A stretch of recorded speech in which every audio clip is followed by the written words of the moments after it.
Welcome to another video from Dr. Lock. I just want to look at the Gainsborough 3400 mortise lock, and I just want to show you inside. If you've got an apprentice you really don't like, ask him to take one of these apart and strip it down.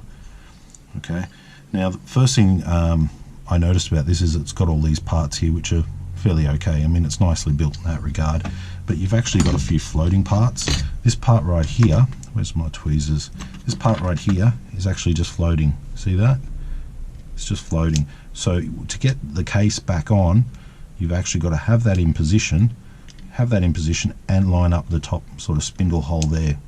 That I don't like. You've also got this long part from top to bottom here. This goes from here to here and then goes to this cog section down here. So I'm just going to take that out. Now this cog section down the bottom is like a part of a cog there. Now that just sits in a little hole on both sides of the case and is held into place. So in theory that can't move.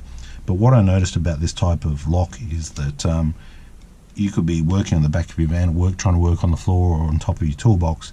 One little spring or anything goes, you're in trouble. You can't get any more. And so you have to go buy a new lock. And they really are designed to kind of, as soon as you open the case, everything kind of goes everywhere. Not like other locks where they're, you know, kind of in or sprung loaded in. Everything is just, you know, loose. This popped off a moment ago, loose. You know what I mean? This can move, loose. It doesn't take much to mess this lock up real quick. So I just wanted to give you an insight. If you see one of these on the job and you're somewhere where you don't have a good bench, preferably don't pull it apart, because it is a bit of a puzzle to get it back together. And if you've got an apprentice or someone you'd like to give a little bit of a challenge to, I mean, I'm a locksmith, I've been doing it many years, and it took me a couple of goes to get all these parts back together. I mean, I wasn't taking any notes or anything. I was just like, oh yeah, pull it apart, put it back together.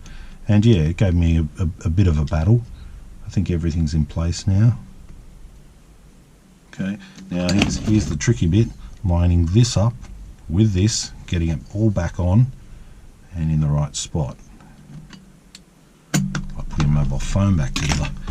But yeah, I guess they do it because you lose a part, you try and pull it apart. They're trying to make things as hard as, well, I believe they're trying to make things hard for people to pull apart.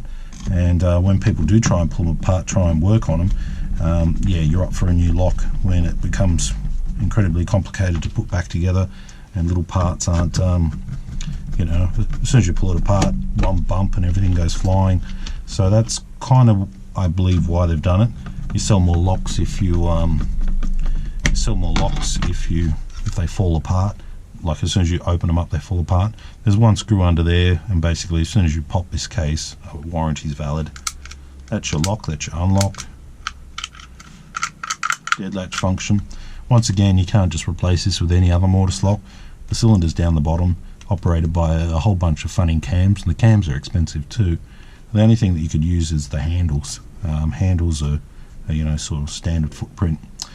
But that's the lock. Retaining pin's just a long big pin going through holding the cylinder, and they've got their own bunch of insert cams as well. It's got the kick-off function as well. Haven't really used that. But anyway, leave some comments, tell me what you think. If you've pulled one of these apart and parts have gone flying, if it's the worst lock you've ever seen, put it down in the comments. On a scale of 1 to 10, how likely would I be to install this product on a customer's house? Probably 1. I wouldn't want to.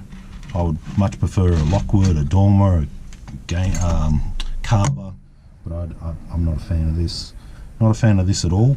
Of easiness to work on, locksmith on a job. If I was to send a younger locksmith out and they had to pull one of these apart and, you know, fix something inside, how, you know, likely would that be?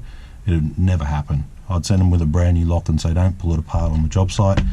So if that's been some help to you, and you know, might save you a bit of time and labour, you know, not bothering to pull it apart and just swapping it out, well then that's a good thing. If you agree with some of the comments, leave them down below, and thanks for watching.